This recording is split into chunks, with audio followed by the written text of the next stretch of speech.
অভিযান সংক্রান্ত ভুল বোঝাবুঝি থেকেই গাজায় 15 চিকিৎসা কর্মীকে হত্যা করেছে ইসরায়েলি সেনারা। ঘটনার 1 মাস পরে ইসরায়েলের তদন্ত প্রতিবেদনে উঠে এলো এই তথ্য। হত্যাকাণ্ডে ইসরায়েলি সেনাদের বেশ কিছু গাফিলতি খুঁজে পেয়েছে আইডিএফ। ভুল বোঝাবুঝি ছাড়াও নির্দেশ অমান্যের কারণেও ঘটেছে হত্যাকাণ্ড, যার প্রমাণ মিলেছে তদন্তে। আগের তদন্ত রিপোর্টে ভুল তথ্য দেওয়ার বিষয়টিও নিশ্চিত করা হয়েছে। এবার বরখাস্ত করা হয়েছে জড়িত এক ডেপুটি কমান্ডারকে। গেল মাসে ফিলিস্তিনি রেড ক্রিসেন্ট সোসাইটির এক গাড়িবহরে জেনে শুনে কমপক্ষে 100 রাউন্ড গুলিবর্ষণ করে ইসরায়েলি বাহিনী। প্রাণ যায় 15 স্বেচ্ছাসেবী ও চিকিৎসা কর্মীর। পরে তাদের মরদেহ মাটিতে পুঁতে রাখে আইডিএফ।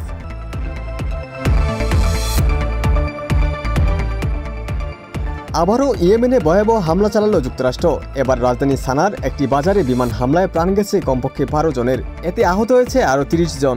এখনও ধ্বংসস্তূপের নিচে চাপা পড়ে আছে অনেকে। সংখ্যা বাড়তে পারে প্রাণহানির। চলছে উদ্ধার কাজ। রাজধানী সানা ও উপকূলীয় হুদেইদায় 29 দফা ভয়াবহ হামলা চালিয়েছে মার্কিন সেনারা। টার্গেট করা হয় বিমান ও সমুদ্র বন্দর।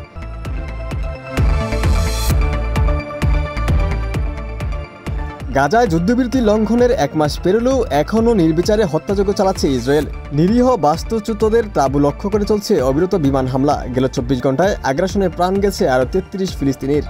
আহত হয়েছেন উপত্যকার অর্ধশতাধিক বাসিন্দা। এদিকে সোমবার ভোরের আলো ফোটার আগেই দক্ষিণ গাজায় একটি বাড়িতে বিমান হামলা চালায় তেল আবিব, যাতে মৃত্যু হয় কমপক্ষে 3 জনের। এর আগে রাতভর বোমাবর্ষণ চলে রাফা, খান ইউনিস সহ একাধিক স্থানে। এছাড়াও আল মাওয়াসি ক্যাম্প সহ নিরাপদ ঘোষিত অঞ্চলগুলোতে নিরন্তর বোমাবর্ষণ করছে আইডিএফ সেনারা।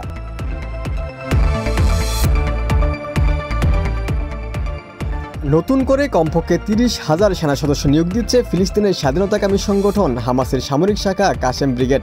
যুদ্ধবিরতি চুক্তি ভেঙে যাওয়ার পর গাজা পশ্চিম তীর ও আশেপাশে এলাকায় বর্বরতার মাত্রা বাড়িয়েছে ইসরায়েলের সামরিক বাহিনী। আগ্রাসনের জবাব দিতেই হামাসের গোপন সামরিক ঘাঁটিতে চলছে গেরিলা যুদ্ধের প্রশিক্ষণ।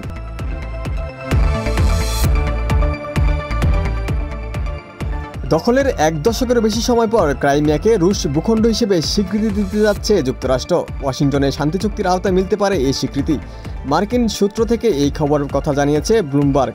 যা বাস্তবায়িত হলে অবসান ঘটবে কয়েক যুগের দ্বন্দ্ব। কৌশলগত অবস্থান আর ভূরাজনৈতিক কারণেই উপদ্বীপটি ঘিরে রাশিয়া ও ইউক্রেনের দীর্ঘদিনের বিবাদ। তাই স্বীকৃতির গুঞ্জন ঘিরে আবার আলোচনায় ক্রাইমিয়া।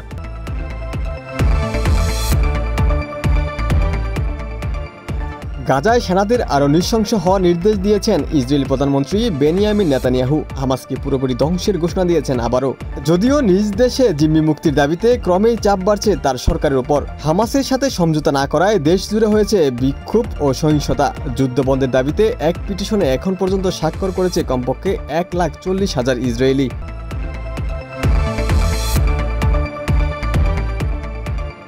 নাইজেরিয়ায় রাখাল ও কৃষকদের মাঝে ভয়াবহ সংঘর্ষে মৃত্যু হয়েছে অন্তত 56 জনের। প্রাণহানি আরও বাড়বে বলে শঙ্কা সংশ্লিষ্টদের।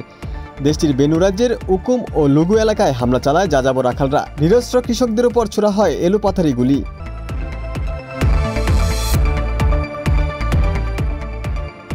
যুদ্ধ শুরুর পর সবচেয়ে বেশি সংখ্যক বন্দী বিনিময় করল রাশিয়া ও ইউক্রেন।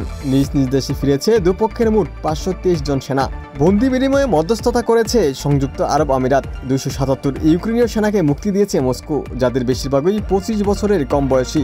রাশিয়ার প্রতিরক্ষা মন্ত্রণালয়ের তথ্য অনুযায়ী ছাড়া পাওয়া রুশ সেনার সংখ্যা 246 জন। মুক্ত ইউক্রেনীয় সেনাদের স্বাস্থ্য পরীক্ষার জন্য নেওয়া হয় দেশটির উত্তরাঞ্চলীয় একটি হাসপাতালে। সেখানে অপেক্ষায় ছিল তাদের স্বজনরা। পরিবারের সাথে সেনাদের সাক্ষাতের পর তৈরি হয় আবেগঘন পরিবেশ। চলতি বছর রাশিয়া ইউক্রেনের মাঝে চতুর্থ বন্দী বিনিময় এটি।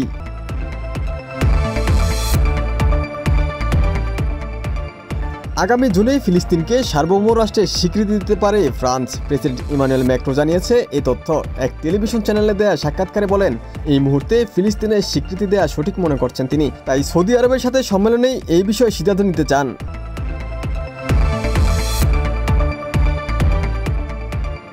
আবারও ডোনাল্ড ট্রাম্প বিরোধী বিক্ষোভে উত্তাল যুক্তরাষ্ট্র। দেশটির অন্তত 400 স্থানে হয় প্রতিবাদ কর্মসূচি। অংশ নেয় লাখ লাখ মার্কিনী। কঠোর অভিবাসন নীতি, গাজা ইস্যুতে ইসরায়েলকে অন্ধ সমর্থন, অযৌক্তিক শুল্ক আরোপ সহ একের পর এক বিতর্কিত সিদ্ধান্তের জেরে ছড়িয়েছে এই ক্ষোভ। মার্কিন প্রেসিডেন্টকে ফ্যাসিস্ট আখ্যা দিয়ে হিটলার ও স্ট্যালিনের সাথে তুলনা করে আন্দোলনকারীরা। ট্রাম্পের ঘনিষ্ঠ সহযোগী ইলন মাস্ককেও তুলোধুনো করে বিক্ষুব্ধ মার্কিনীরা।